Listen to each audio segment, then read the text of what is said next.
Les élections du 13 octobre 2018 en Côte d'Ivoire se sont déroulées dans la région du Lodjibois, une région de 3 départements, dont Lakota, Divo et Guitry, 15 voire 17 sous-préfectures. Ces élections se sont déroulées dans des conditions calamiteuses et difficiles à accepter. Des comptages de voix ont eu lieu en l'absence des représentants des candidats que nous sommes et des résultats semblent avoir été donnés. Ces résultats, nous les contestons devant la commission électorale indépendante et plus loin devant la chambre administrative de la Cour suprême qui fait office de Conseil d'État. Ces élections ont laissé un goût amer dans notre région où les populations aujourd'hui se demandent si leurs décisions prises à travers l'émission des votes ont été bien respectées et seront appliquées sur le terrain pour voir venir le développement. Sachant que ces élections sont spécialement dédiées au développement, ce qui justifie donc notre participation à ces élections puisque nous nous définissons comme un agent de développement. Je ne porte pas d'accusation, mais je constate un fait, c'est que les élections se sont déroulées dans des conditions difficilement acceptables.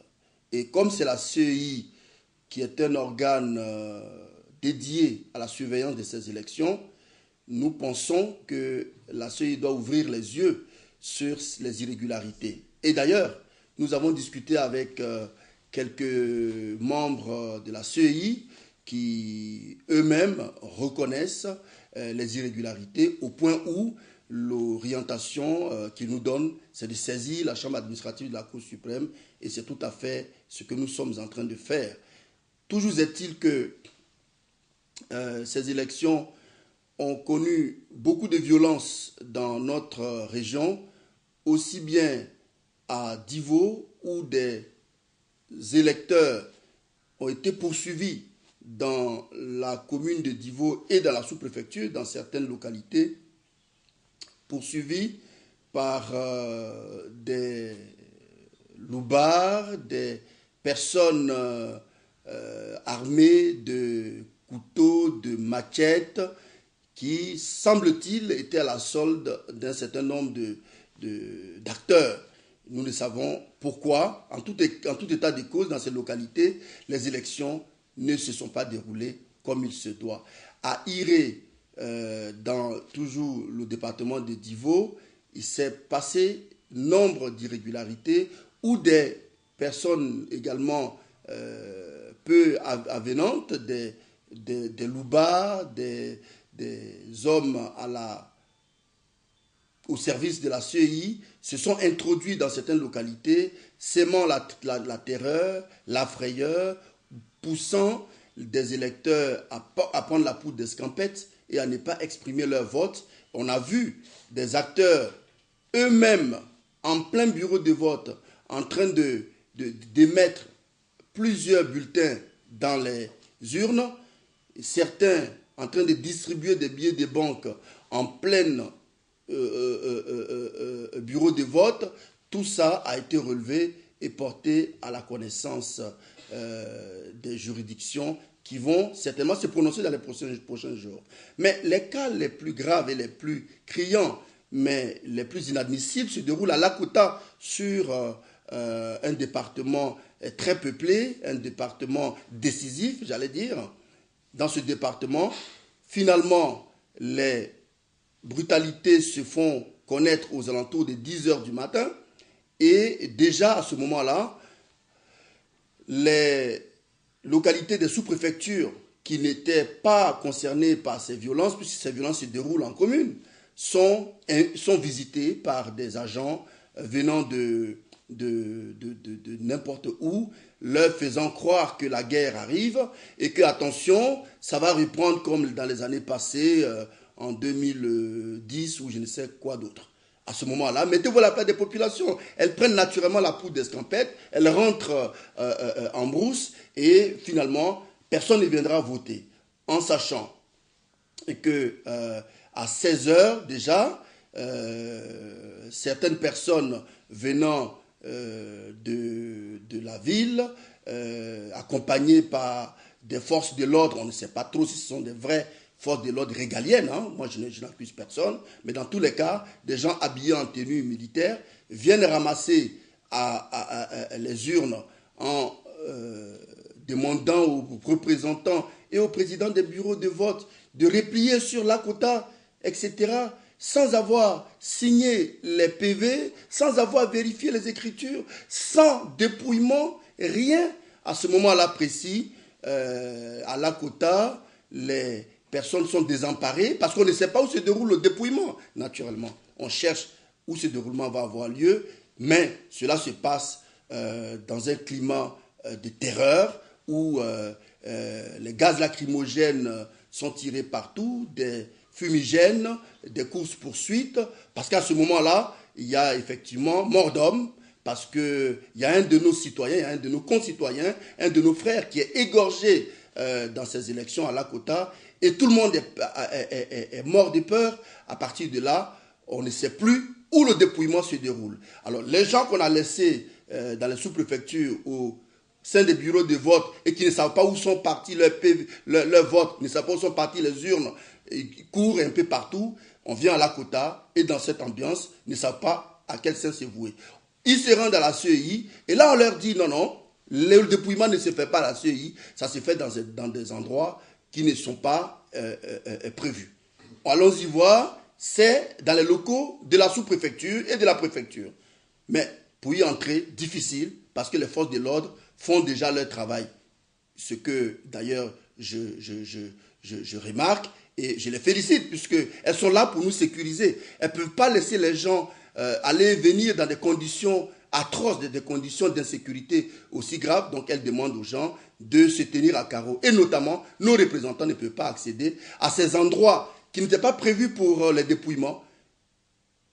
On leur dit donc, revenez demain matin à 8 h, c'est-à-dire le 14 matin, pour que les dépouillements aient lieu. À ce moment-là, nous sommes à Divo et on attend tranquillement le lendemain à 8 h pour que les dépouillements aient lieu. Sauf que le 14 à 10 h, nous venons découvrir des résultats qui sont affichés clairement. Dépouillement fait dans le dos des candidats, dans le dos des électeurs, dans le dos des présidents des bureaux de vote, dans le dos des représentants des candidats.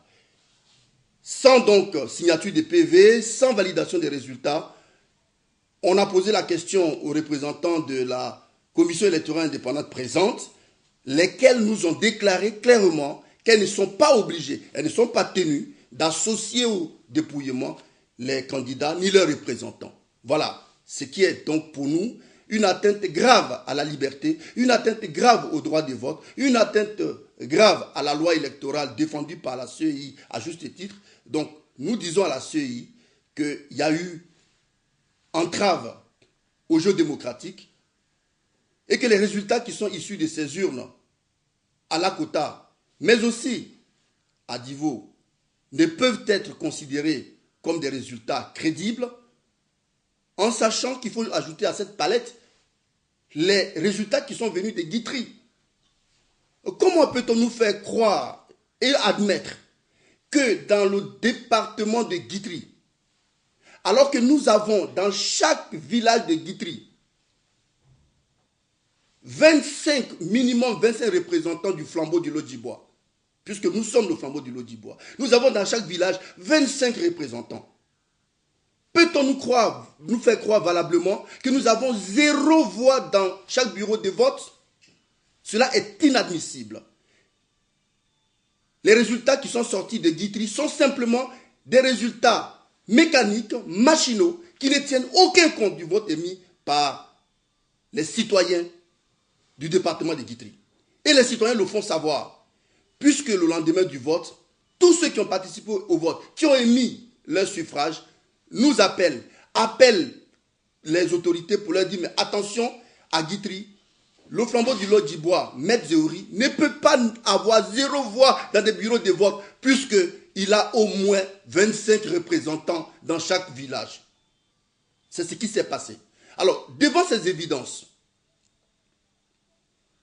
mais aussi l'évidence la plus claire que je vais vous dire maintenant, et faites bien attention.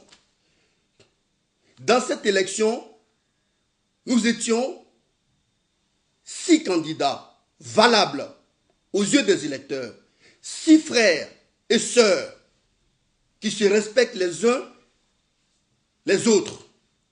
Mais spécialement, je suis issu de la sous-préfecture de Nebo avec un autre candidat. Et ce candidat, qui est donné donc gagnant provisoire, puisque les recours sont en train d'être étudiés, cette sous-préfecture de Nebo nous a donné, sur 18 villages, 16 villages dans lesquels nous avons eu plus de 90% de suffrages.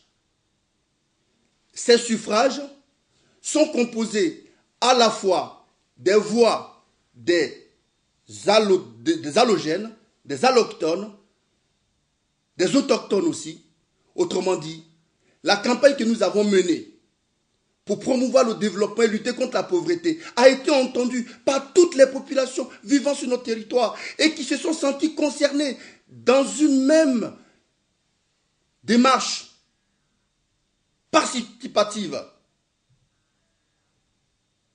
Personne dans le canton, dans la sous-préfecture de Nebo, a obtenu des voix en dehors de Maître Zéhouri.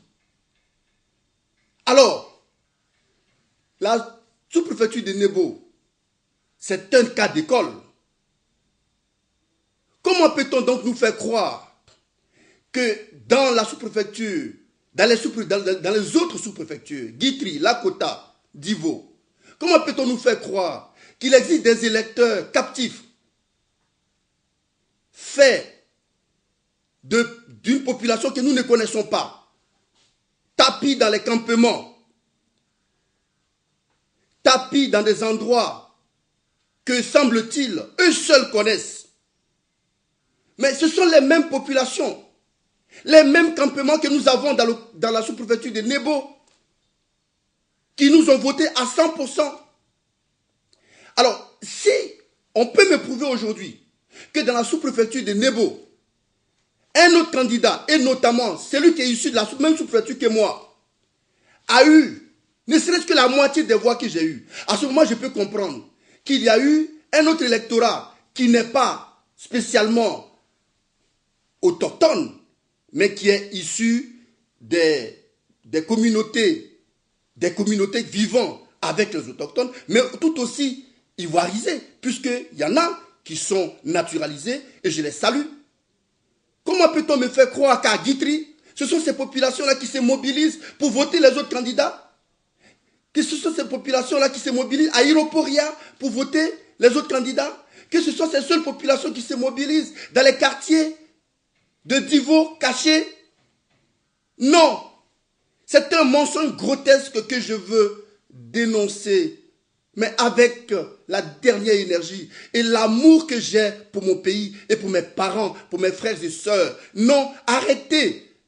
Parce que nos populations, qu'elles soient venues d'ailleurs, qu'elles soient ivoirisées, qu'elles soient naturalisées, qu'elles soient nées ici, elles sont les mêmes, elles vivent les mêmes problèmes de pauvreté et d'ignorance. Les populations respirent la même souffrance et elles parlent d'une même voix. Elles émettent des votes réels et elles reportent leur voix sur des gens qui sont capables de les sortir de la pauvreté. Alors arrêtons de mentir sur ces populations en disant qu'elles sont cachées quelque part et elles émettent des votes que personne ne peut découvrir. Et donc, notamment, ce sont ces votes-là que les autres candidats capitalisent et comptent. Venez dans la sous-préfecture de Nebo et vous verrez qu'on a les mêmes populations. Mais comme les gens savent que dans la sous-préfecture de Nebo, ils ne peuvent pas se cacher pour faire le même jeu de bourraille des urnes et de changement des chiffres. Parce que là-bas, nous avons le contrôle. Et nous avons fait exprès pour vérifier le système. Alors prenez le cas de Nebo et étendez cela à toute la région et vous verrez que les chiffres qui sont émis et qui sont donnés à la commission électorale indépendante sont des chiffres en inadéquation avec la réalité du terrain. La réalité du terrain étant que les populations ont émis un vote franc et clair à l'endroit de leur flambeau, à l'endroit de Maître Zéhouri qui prône le développement participatif depuis 3 ans en faisant des réalisations, en faisant des rassemblements, en faisant avec les populations un parcours participatif, un parcours d'amour. Voici la réalité de ces élections. Et nous sommes écœurés. Et c'est vrai, puisque dans toutes les sous-préfectures de Divo, nous étions en avance, largement en avance sur tous les candidats. Dans la commune de Divo, jusqu'à 2 h du matin, nous étions en avance. Qui est la commune de Divo, qui est les sous-préfectures de Divo, a déjà gagné les élections régionales. Ça se sait. D'où viennent les autres voix? Quels sont ces campements? Quels sont donc ces électeurs fictifs que depuis 1960, nous avons dans la région du Lodjibois et qui s'expriment en dehors des normes légales? Arrêtez de mentir sur nos parents. Arrêtez de mentir sur ces peuples qui ont le même problème que les autres. Elles vivent en symbiose. Arrêtons de les diviser et restituons leur voix. Pour cela, nous avons saisi les autorités judiciaires. La chambre administrative de la Cour suprême est une autorité sérieuse dans notre pays. Et nous faisons confiance au président Pierre Claver Kobo, que nous ne connaissons pas en personne, mais dont nous avons entendu beaucoup de bien. Sa juridiction, lui à la tête, examineront point par point les griefs que nous relevons dans notre recours. Et nous demandons à cette Cour de montrer l'exemple en disant le droit. Et nous espérons donc que la loi électorale ayant été violée, enfreinte, nous espérons donc que ces élections seront purement et simplement annulées sur toute l'étendue du territoire régional dans le Lodjibois. Nous demandons au chef de l'État, au président de la République, pour qui le peuple a beaucoup de respect, d'y voir, pour que le Lodjibois retrouve sa dignité démocratique. Pour que le Lodjibois soit placé sur le chemin du développement. Parce que qui dit élection organisée dans des bonnes conditions dit départ pour la paix, la réconciliation et le développement. D'abord, je n'accuse pas la CEI de m'avoir volé.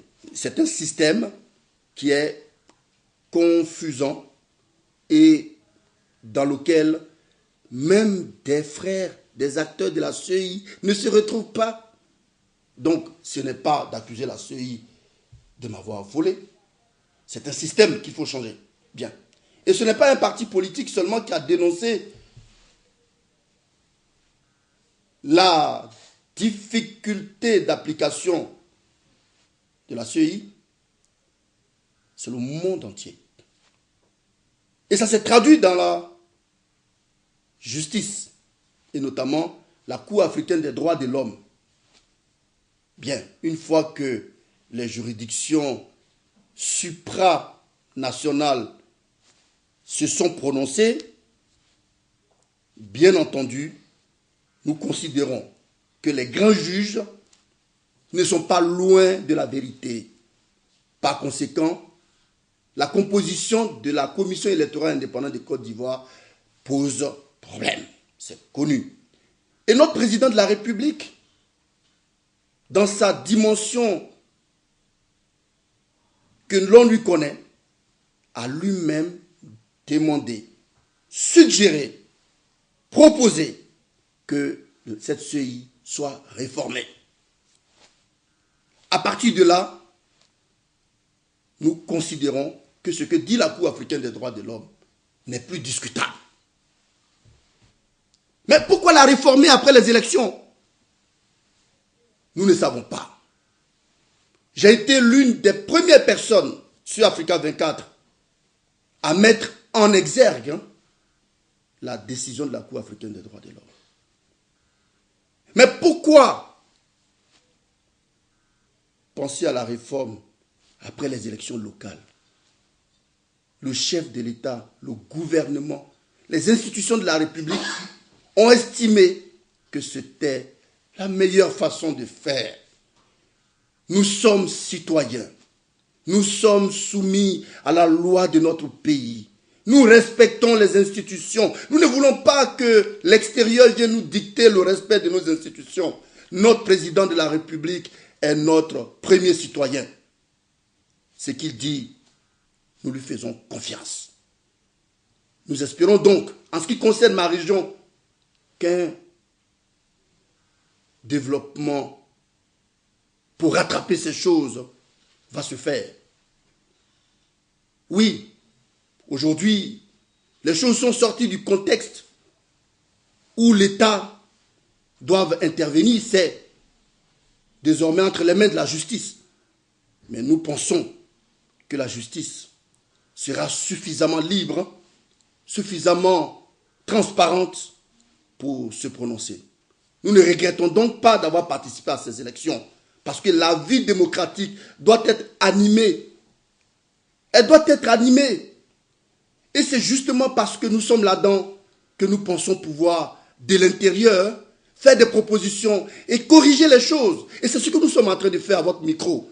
Nous ne sommes pas en train de nous attaquer à quelqu'un, ni à un régime. Nous critiquons un système dans lequel notre président de la République lui-même a souffert, continue même de souffrir. C'est pour ça que nous l'interpellons dans votre micro, en disant, dis, regardez, dans le Lodjibois, il y a danger contre la démocratie. Nous sommes soumis naturellement à la loi de notre pays. Si la justice nous déboute, on en restera là. Bien entendu. Il reste que la justice, les lois sont faites par l'homme, par les Ivoiriens. Et si l'application de ces lois, le fonctionnement de cette justice enfreint à ce que l'homme, l'Ivoirien, a prévu, je ne serais pas étonné que la discussion, je dis bien la discussion, se déporte du champ judiciaire au champ politique. Ce n'est jamais fini. C'est dans la discussion que nous pouvons améliorer la loi et son application. Donc, pour ma part, je fais confiance à la justice. Et j'estime que l'application saine de la loi électorale en la matière conduirait ipso facto, inéluctablement, à l'annulation pure et simple de ces élections et à leur réorganisation dans le délai légal. Dès lors, les choses seraient reprises avec la surveillance, le contrôle de tous. Si cela ne peut se faire et que la justice nous donne les raisons pour lesquelles cela ne peut pas se faire, nous prendrons acte de cela. Mais je pense que si la justice le fait sans tenir compte des spécificités de la loi électorale, elle devra accepter aussi que le peuple qui a créé la justice et qui a nommé les applicants de la justice doivent, sur le terrain politique, engager la discussion pacifiquement, je dis bien, engager la discussion pour améliorer donc la loi électorale, les hommes qui y travaillent, pour maintenant ou pour après, c'est selon. Mais dans tous les cas, tous les champs restent ouverts. C'est aussi cela, la démocratie. On ne doit pas faire peser sur un Ivoirien une pression, une hypothèque de mort, une menace. On doit laisser nos populations libres de participer. lorsqu'elles ne sont pas d'accord, qu'on crée des canaux pour les laisser s'exprimer et faire des propositions pour que les choses s'améliorent. Voilà ce que je dis. Je ne dis pas ici que la décision des tribunaux sera des décisions sans reproche. Je demande juste que les tribunaux prononcent des décisions sans reproche. Gardez confiance dans votre pays. Gardons confiance dans notre loi. Ayons foi dans son application. Et faisons confiance aux hommes que nous avons choisis pour y travailler. Écoutons-les. Lorsque leur décision sera donnée, nous la regarderons attentivement. Si elle tient compte des standards de la loi, alors le peuple devra s'aligner. Mais s'il y a dérapage, décalage, il faudrait que la nation accepte d'en discuter, d'en rediscuter pour améliorer les choses. Je dis aux populations du Lodjibois, toutes confondues, celles qui ont voté l'honorable Babi Dominique, celles qui ont voté le président Roland Koumena Zakba, celles qui ont voté le flambeau du Lodjibois, Maître Zéouri, celles qui ont voté notre frère le docteur Bakré, celles qui ont voté notre sœur Aouman, celles qui ont voté notre frère Diakité, et j'en passe, Kouyaté, Sami Méry, le ministre Kwaku Amédé, Famoussa Koulibaly, toutes ces populations, vous êtes des frères et des sœurs.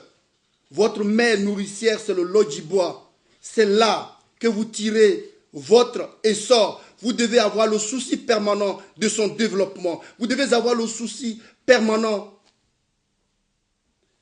de sa place parmi les 31 régions de notre pays. À partir de là, je vous demande de rester mobilisés. Restez mobilisés pour l'application stricte de la loi électorale. Pour que vos choix, uniquement vos choix, soient respectés. Soient respectés. Mais si vos choix ne l'étaient pas, gardez foi dans votre pays et restez toujours serein. Pas de violence, surtout pas. Pas d'attaque verbale, surtout pas. Pas d'animosité, surtout pas. Rien que le respect et l'application de la loi. Un vote émis est une orientation donnée pour demain. Ce vote doit être respecté. Faites en sorte que votre vote soit respecté. Ayez confiance dans vos autorités. Nous avons confiance dans le président de la République de Côte d'Ivoire. C'est une institution respectable.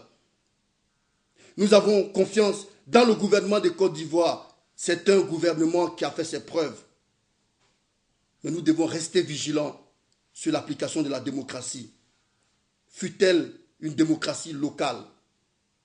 Alors, mon mot, c'est de dire, rassemblons-nous.